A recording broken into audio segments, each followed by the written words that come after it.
This episode is brought to you by the Unveil Deep Dives, a unique transformational experience that you can book today with Victoria Fenton.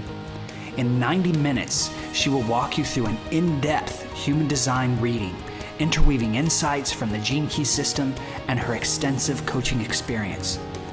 Unveil Deep Dives are available now, and you can book into Victoria's diary directly from the Unveil website at unveilenterprises.com/deep dives.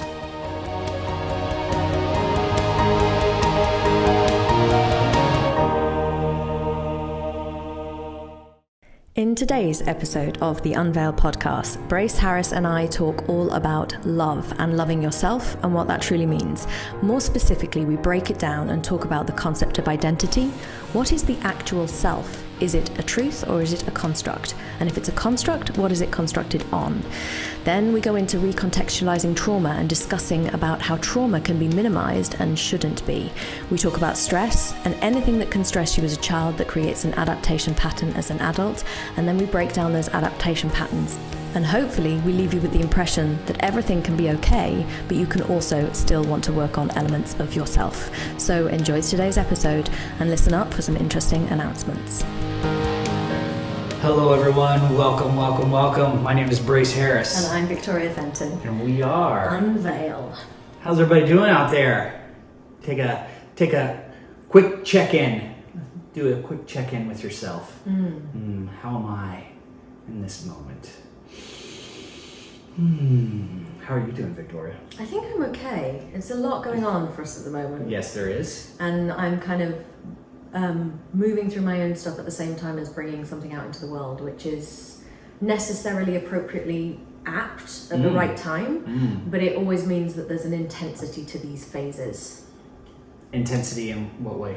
So, I mean, I tend to be the kind of person who does everything on all levels at the same time. So if I'm going through a massive build phase for our business, which we are, and a massive sort of productivity stage, that's also happening internally, because when we say that Unveil is an expression of our souls and our identities, that's not just an ephemeral statement.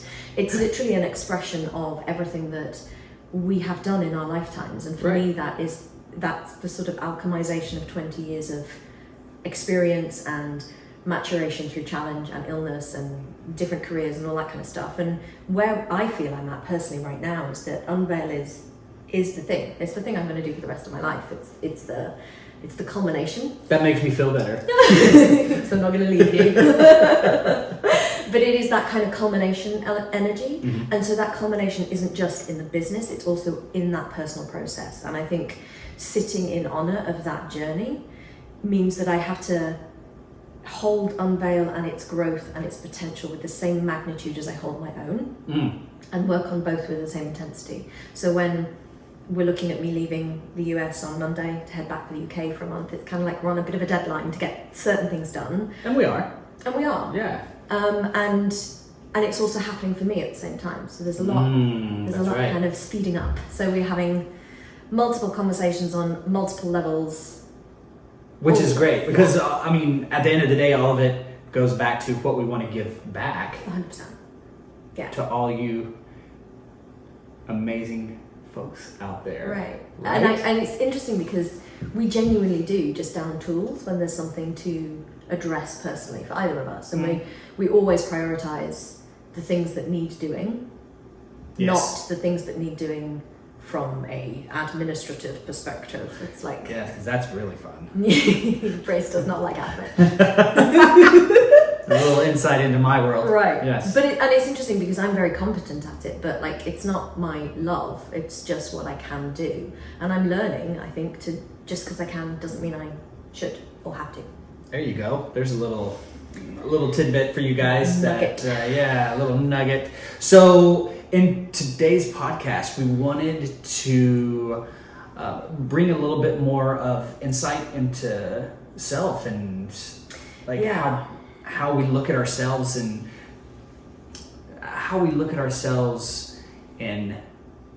what light we're using to do so. And this is emerged out of. So what we are building at the moment, and we teased it a bit in the last podcast we recorded, whether it comes out consecutively is an open question. But we teased that we are hosting a workshop. We have now got a date for that workshop. It's going to be the 11th and 12th of June.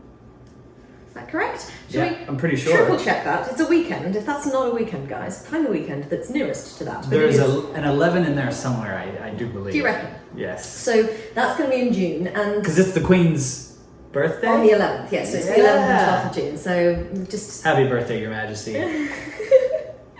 so that's being launched, and can we give the title of that away yet? Should we give the title of that away? No, braces, I tease it. No. Well, yeah, sure. Why not? So the title, working title. Is Working title, yeah. Redefining your route to loving yourself. Great, and I actually love it. Redefining the route to loving yourself, because there's a million billion love yourself, and it's kind of, from my experience, been somewhat of the same message. Yeah. But we have a different way of looking at it, and we're excited about continuing to build that message, so that way all of you out there who are interested, or those of you who eventually find us in between now and then, have a different perspective. And that's what I really love about it. It's approaching it our way, but changing the way that we're seeing what we're seeing and looking at it, and what I think is a really intelligent way. Not that the other ways are not, but I think it speaks to us as like coaches and who we are as well. Yeah. Like, we're not cheerleaders only. We're not here to sort of just be, positive mental attitude and mantras and memes and stuff. That's not the way we coach. We're very much about unveiling the truth behind things. and this is a different way that we feel is very useful about how to do that. Yeah. It's like how to dig a little bit deeper, how to move past what could potentially be only surface level insights into yourself, and really dig deeper. And so for today, we are going to get into a little bit about how to do that, why we want to reframe it, basically. and I think thank you. And it's really useful to say that, like, this will be like a teaser of where we're going with the whole thought process of the weekend workshop. So there will be 2 whole days with us digging much more into these concepts, but we wanted to start talking about it now because it's very reflective of exactly who we are and where we come from in this whole industry.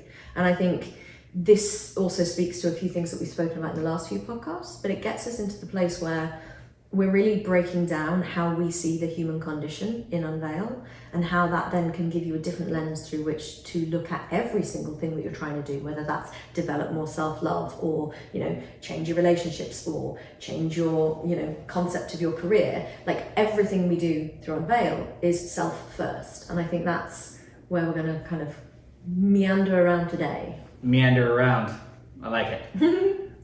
So, as far as where do you want to start? Well, I think, let's break down the phrase love yourself, because there's a lot of confusion in that, and I don't want to break down the word love today, because I think love is a supreme concept that we could spend hours talking about, but let's just take love as the kind of concept that everybody knows. I think the most interesting word to break down in that is self, and I think it's an interesting thing to look at in terms of, when you're saying love yourself, who are you actually trying to love?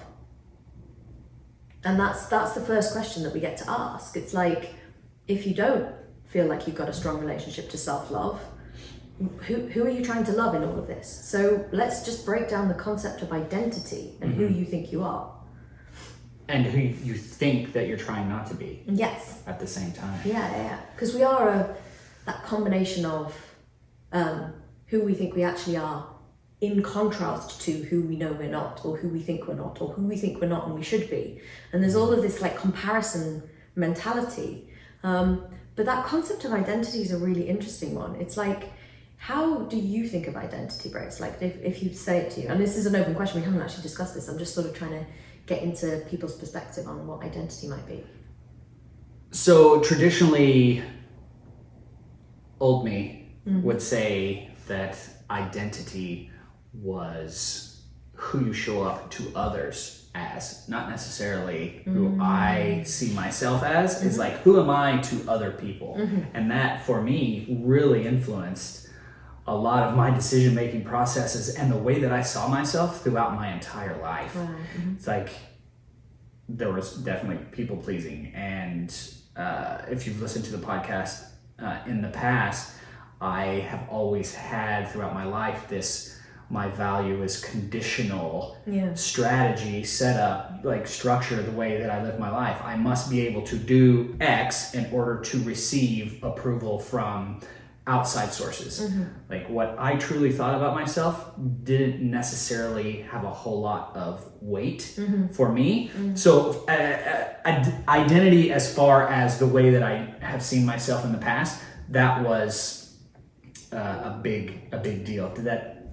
Yeah, no, it's interesting because I think that, and this is so important, and all the coaches listening out there, this demonstrates the importance of asking clarifying questions about your clients' concepts of the word identity, because the words identity and role are really interesting, and they cross mingle, and it's like you just explained that perfectly with your approach to like who you were was determined by how other people saw you, and how other people see you tends to be in boxes of like your career and your relationship status and your this, and it kind of becomes this cumulative notion of who that person is based on what they do in the world and also how they show up. And it's interesting because irrespective of whether you're talking role or whether you're feeling like it's identity as in self-derived characteristics, it's all construct, it's all this cumulative, there's this bit and this bit and this bit, and it's lots of data.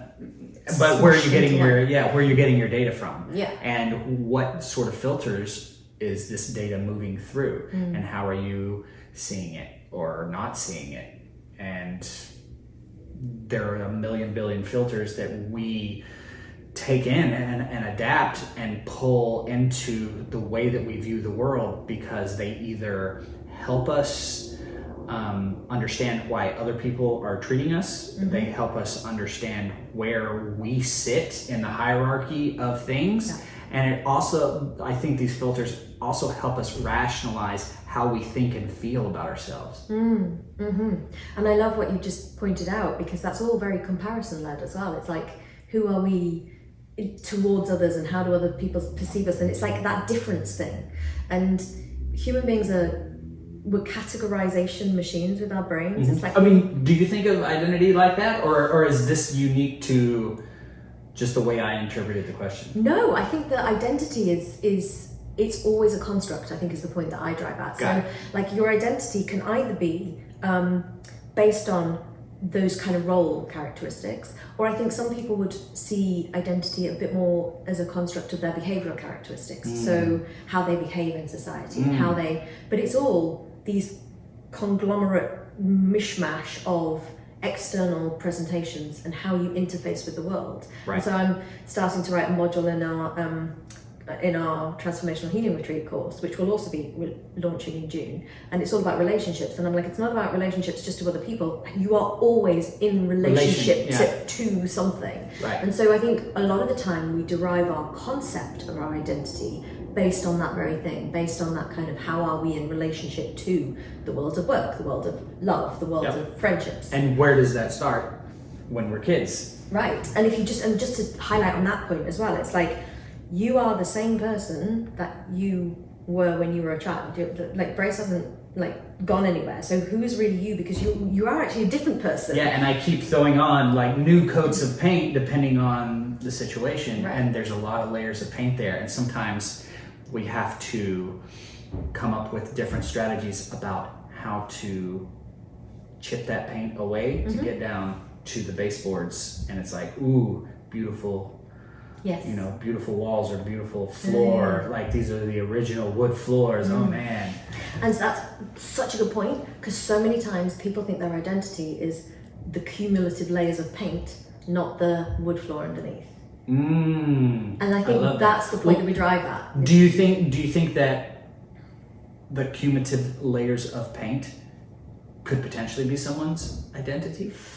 I think again it depends on how you define it? identity. Yeah. Okay. Because skipping ahead to the end of our podcast where we talk about all of this and adaptation patterns, it's like the secret to this, I'm gonna rewatching The Sixth Sense you. The secret to all of this is, even if your identity is a construct of behavior patterns, that's called being human. And there is not necessarily a strong identity to everyone. Like if we just talk in human design terms, there are people who don't have a strong identity center. It doesn't make them any less of a person. It makes them way more easy to be a chameleon and to take on the identities of the situation that they're in. Which is their identity. That is their identity. Their identity is the non-identity. But it's about how to, because this is the thing within particularly coaching and personal development space, it's very easy to think everything is workable, everything you need to work on, you need to change everything. It's I have this, some of the stuff is in there, right? Yeah. And it's this constant phrase that I have with my clients. It's but how do we determine if that's a problem or not? And I think that's there you go. Yes. Okay. Beautiful. This gets to more so what I was kind of digging in and digging for. It's okay, the things that have happened in your life that have made you who you are, we're not trying to dismiss those things, but what we get to look at, especially when we're moving into the self and trying to figure out, why we are the way that we are and how can we more efficiently move through the world. All those things that have happened to you that made you who you are, those aren't bad or good things, they're just what has happened. And how you are today is not necessarily good or bad, depending,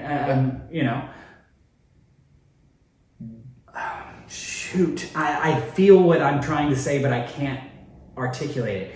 I think just to help a little bit. Yeah. It's very easy to get into coaching thinking that things need to change. And I think everything that we do at Unveil is about, you just need to be aware, and then you get to make a choice of what's effective and not effective. And I think the other thing that we are very strong on in Unveil, and a big reason why this podcast discussion and the workshop even came up, is because we are building a transformational healing retreat, and all of the beginning part of that is educating on the things that make you who you are today. And it isn't that we just are born and raised and we are who we are. It's we're born and raised and we experience challenges and adapt around those challenges, and we are who we are, and that is universal. So everything that you are, yes, you are just a construct of behavior patterns, but we all are, because we don't have anything else. There isn't. Right. We're limited by the human experience. 100%. Yeah. And so that human experience is a little bit to do with society, and literally the society into which we are born. It's a massive former of your identity. So how can identity be a universal one thing when if I was born in a different country, I'd have a different identity? And it's interesting being me, because I travel a lot, and I've seen country identities and who they are. And in the US, it's even more complicated, because there's state identities, and they're strong. Right. But that says that this isn't innate in a human. It's inbuilt into the human from the society that they're living in. And again, not good or bad, not up or down. It's just these things build into our consciousness because they sort of filter into our nervous system as we grow up during childhood. And I think the other thing that happens is, who you surround yourself with will determine how you behave. There's that kind of phrase, which is, you are the average of the 5 people you spend the most time with. Yeah. Well, that has to mean that we are influenceable by people that we are around. And yeah, sorry. No, I was just gonna add a little nugget. Yes. You said that a lot of times, but it's fine. Man, I can't find my words today. And I've lost my train of thought. No worries, you were going to add something to society and states and identities and nations and all that kind of stuff. I probably was. This is how it goes for me sometimes. And I love this. Do you know what I love, by the way, guys? Because Brace is an emotional manifester with a very individual circuitry. Just being human designy about it. And some days Brace's words are on, and some days Brace's words are off. Today they're not so there. And if you knew the amount that we were both holding and doing and dealing with, you would probably grasp why. But it's interesting because the biggest thing about our friendship and our business partnership is that nothing is ever a problem. And we extend that to our clients, and it's kind of the point we're trying to make. It's like, you were just speaking about your identity being contextual on like how you showed up in the world and kind of what other people thought of you and all that kind of stuff. And we have a very like strong relationship founded on whoever you are and however you show up, it's absolutely okay. And so whenever we do anything like this, which is like trying to reconstruct your idea of your identity, and maybe you're just a summation of all your behavioral rubbish and adaptation patterns, we're not saying it to be judgmental. We're saying it to say, dude, this is phenomenal. Like, you made it through your childhood. Congratulations. Like, whoever you are. Yes. And that's the biggest thing that we're going to move on to, because most of the adaptation patterns that are maladaptive, and not maladaptive as in they were the wrong strategy to adapt, but maladaptive as in they were right at the time but become negative over time, most of those behavioral strategies and patterns were created in sort of like extenuating circumstances, so trauma. But we want to recontextualize trauma, because there's that whole thing about big T and little t, and we did record a whole trauma podcast. Right. But we don't love the word little t, do we? We do not. It dismisses the impact and the importance of that moment. Because, you know, if your dad comes home and you made a model and he ignores the fact that you're super excited about it, and then from then on you decide that you're not important, and I mean, and for a child that may actually happen, that is just as impactful as something that we as society may consider a much more intense. And I'm sure the nervous system knows the difference between something way more violent and, you know, a father ignoring his child. But it still influences how you develop. And that's what I think we want to say. It's like calling it little t or big T almost diminishes its value in how you have developed as a human being. Absolutely. And all of that is very, I think, sacred as far as who we grow up to be. And it's sacred and special to the individual, especially because I know that anything that's happened to me in my life, for me, is very, very, very important in how it impacted me. And to someone else, it may be like, I don't get why that was such a landmine moment, but that's okay. It doesn't matter what anyone else thinks. Nope. It's really all about you. And now you get to take those moments and really look at them using a little bit different perspective now. And that's kind of what we want to get into today. Yeah. Because so the role of trauma, and let's just take trauma out of it, because it's a triggering word, and people hear the word trauma, and I'm worried. It's very charged. Yeah, and I'm worried at the moment that it's become kind of too common and popular, because it makes people turn off a little bit. It makes people switch on, like, oh, another trauma-informed coach talking about trauma. It's like, okay, right, so let's just talk about stress. Anything that was stressful. Now, the classical definition of trauma is anything that was too much or too fast or too little for too long. And we've got whole modules in our course about trauma and the difference between a traumatic experience and something being laid down as a traumatic imprint. And that we can't cover in a podcast because we've got modules and modules on it. But the reality is that everything that happens to us changes the way we relate to the world, and therefore it's a stressor, it's a challenge, you've got to deal with this circumstance, and therefore it's going to change how you show up, and that initial change will change how you show up for the rest of your life. And so your identity, yes, it's a hodgepodge of kind of behavioral patterns and all that kind of jazz, but it was actually formed very early on in how you were parented, how you were loved within a family unit. And you came up with a great example. Like, talk about your example of like siblings. Oh, okay. So we'll just take like the hierarchy. If you have siblings, like in my family, it's 3 boys. I was the eldest. Eldest has very specific circumstances that they have to deal with, as does the middle, as does the youngest. And with those different experiences come different strategies for survival. And where do I fit in? How do I work in this family unit? What is my place? And sometimes the strategies we come up with for doing so are not the ones we want to take into our adulthood, into our workplace, into our relationships, and yet we do, because those are the survival techniques that our nervous system was like, yep, that's the way to fit in. That's the way to fit in. That's the way we live longer within whatever tribe that is, whether it be a work tribe or friendships or, athletics. It's like, where are you in the hierarchy of the world? And how do you receive love as well? Because obviously with the children, it's like, oh yeah, it's a division of parental love, and it isn't. Like, genuinely, it is not. We're not saying that parents divide their love. In fact, every parent with more than one child would disagree that that's what happens. But your time doesn't allow for all of the things, and your children, unless they're twins, obviously, but they're at different developmental stages, so they quote unquote need you less, and so the division of labor changes the way you show up for each child. And so as soon as there's a second child, and only children, as you made the point earlier when we were discussing this, only children have their own kind of baggage to deal with. But it changes the way your nervous system sees yourself in the hierarchy of the world. And you were saying, as the eldest, you have all the responsibility, and you carried that through to you. It's all my responsibility. I need to take care. I need to fix everything. And middle children have that kind of complex of, well, I'm not the baby, so I don't get all the gooey love, and I'm not the eldest, so like, where do I fit? And there's like schools of thought on middle child syndrome.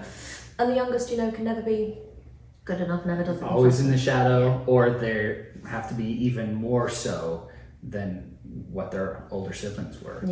Yeah, and they're the last chance. Potentially.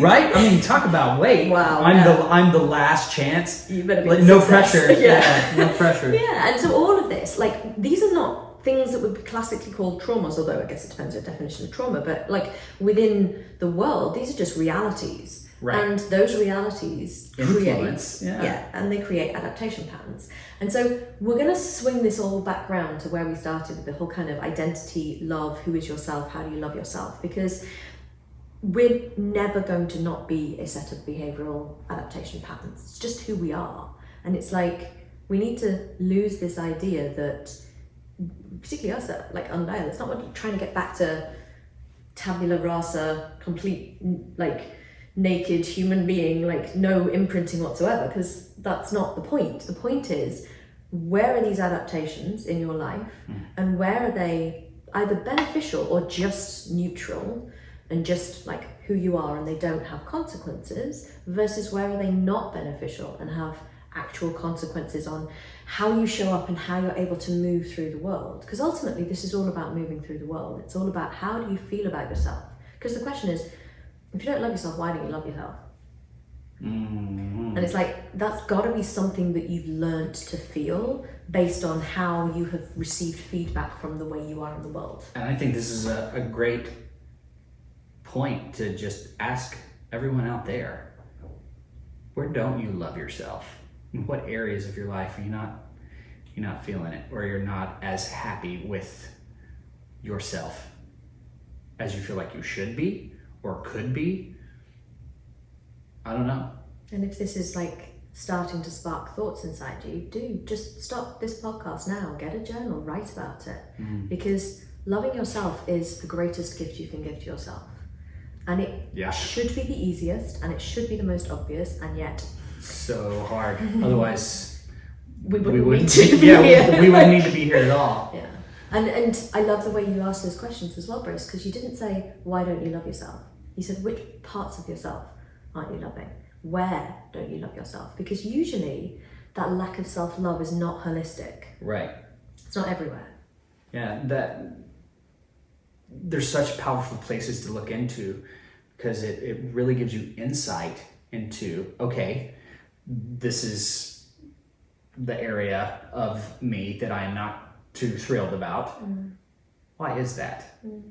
And then you get to, what Victoria was saying, ask yourself powerful questions, which was, one of our last podcasts, powerful questions. It's like, okay, don't love this about me. What is this saying about me? What does this mean about who I am? Is this behavior that I'm exhibiting or experiencing, maybe not exhibiting toward others, but thinking about myself, first you'd say, is it hurting me, helping me? Mm-hmm. And then, what does it mean about who you are? For me, not being able to capitalize on, my love being conditional. It's like, if I didn't meet the condition that I had set for myself, what did that mean about me? For me, it meant that I was worth garbage. Can I just like nothing? Rephrase some language here? Of course, please. What are you making it mean about you? We're not actually saying no, and just to be clear, we're not actually saying it means anything about you. It's not a fact. Yeah, it's like, what are you making it mean? Yeah, your story. What story are you creating about yourself because of this thing? Yeah. And it's so funny that we're talking about this, and I don't mind sharing this on the podcast because you are our friends and family. But a big part of the thing that we're talking about for me at this moment in time is, me not loving a part of my life that I'm trying to deal with and challenge, and having spent, hours and days and weeks and years probably in judgment of certain behaviors and trying to then, and for me, spiritual judgment. Like, if I wasn't behaving perfectly in that area, that must mean I'm not there yet and I haven't done enough work yet and all of that kind of stuff. Your mind will screw you up. It's very slick. Every which way. It's very slick. It wants to keep you in these patterns because that's what it considers. This is how we survive.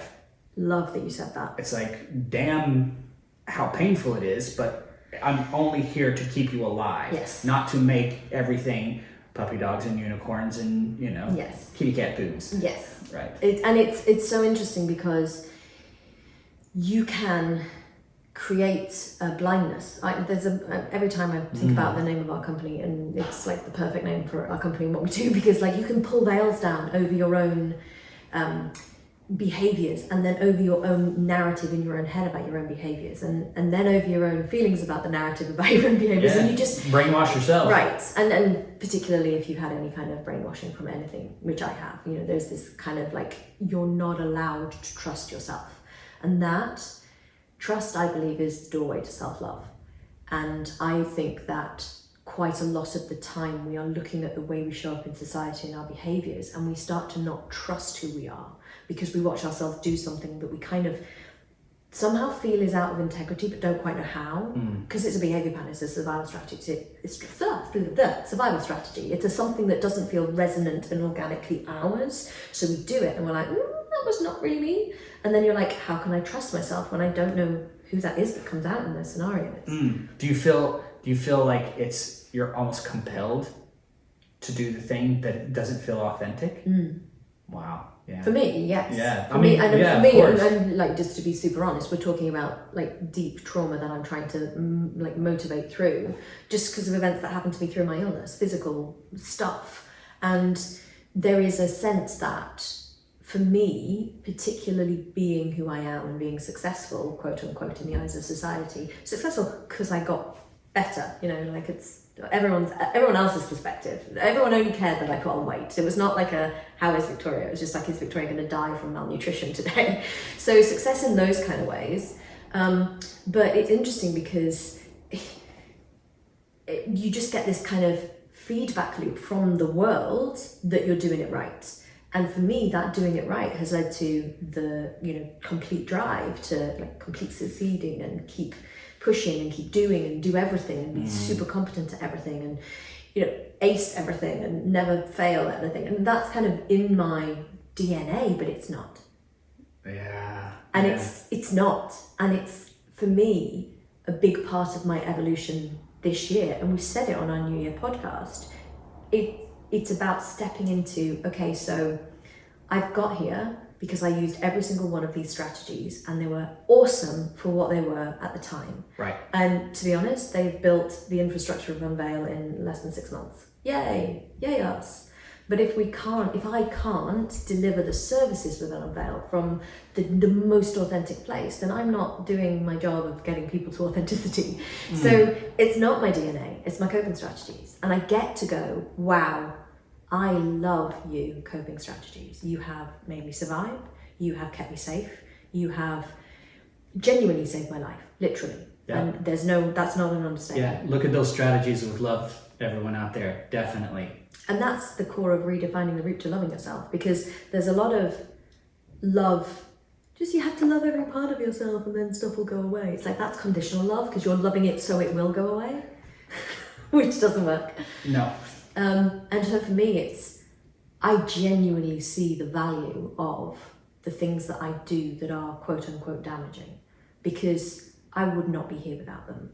But it's also about having that energetic capacity to stand in a space of release and trust myself, trust the universe, that I can let that stuff go.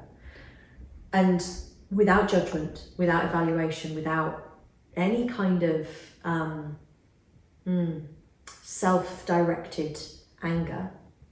And, you know, I've been in all of those places. It's not like instantly Victoria just goes, magic wand, she's let go. Like, we've talked a lot about it, and I've been through the whole kind of grieving process on it, you know, denial, and then the anger, and then the whatever else there is in the grieving process. But it feels very much like the whole reason we called our workshop the route, redefining the route to self-love, or loving yourself, however it ends up, is because it isn't a one and done. Yeah, there's no recipe for this journey.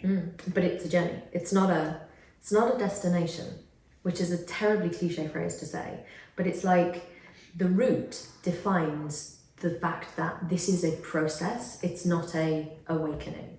And I think that it's very easy with the way we consume content these days, and media and Instagram, and everything's a meme and everything's just love yourself, and it's just like, this really says nothing. Because one, who are you loving?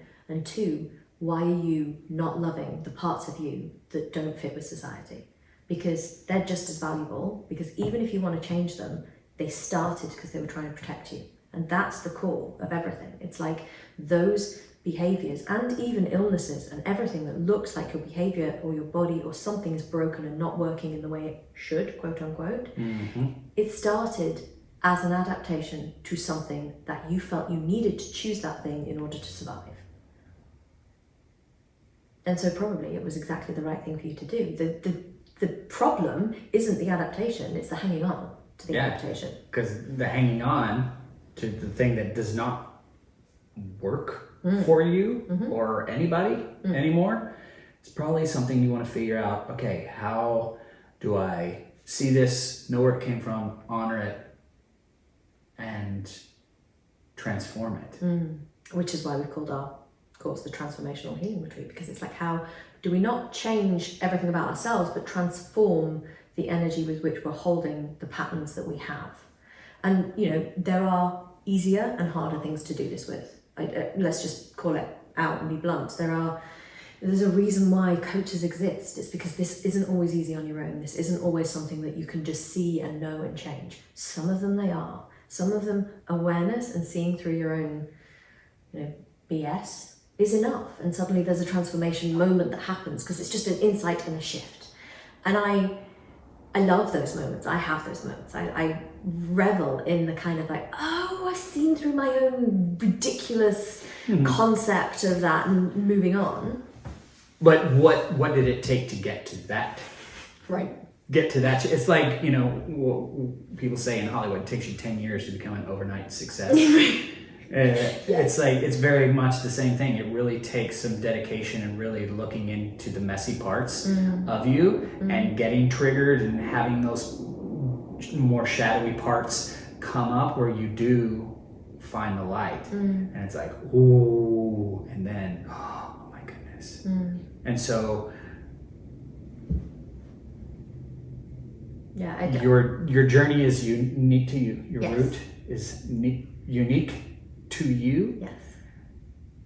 And you get to look at it with love, as far as your strategies that keep coming forward that you're not necessarily a fan of right now. And just to say, love and dislike can exist in the same situation. So loving yourself should not be prerequisite on being the person you really want to be. Loving yourself has to happen regardless, because With all the and without all the. So Yeah. it's like you can love yourself and still dislike things that you do. Yeah, it's acceptance. Accepting things the way that they are. Understand that it's probably not your fault. It's just the way that things are. You don't. I'm just gonna give you a directive. You don't get to blame yourself and judge yourself for the way that things have been, the way things are. And now that you know all of that, you don't get to move forward holding on to those things anymore, because you can't unknow what I have just said. So it's now on you to take the step to start that shift. And if you feel like it's overwhelming transformation. and you can't do it on your own, find help. Speak to a friend. Speak Tons to of somebody. support, out there. You know, keep in touch with what we do. There's so much free stuff that we've got coming out. There's stuff that the services that we offer, because I just firmly believe that everyone deserves a safe space to heal and to find themselves. That's definitely the truth.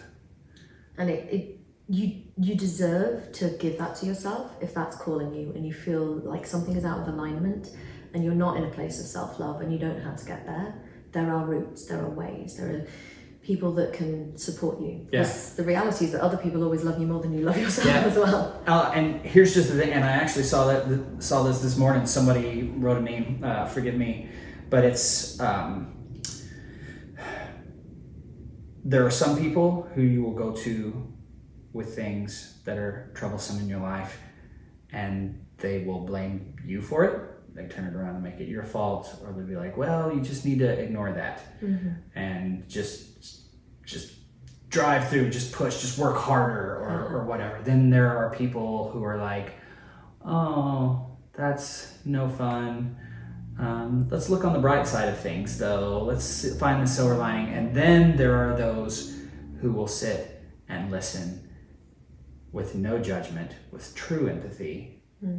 And those are probably the people, I'm going to say those are the people that you should be going to for assistance as you move through everything. People just need to be seen. And some of these parts of you that you may not have been loving so much about yourself, I challenge you to try to see those things, understand them, where they come from, why they are there, what they are trying to tell you.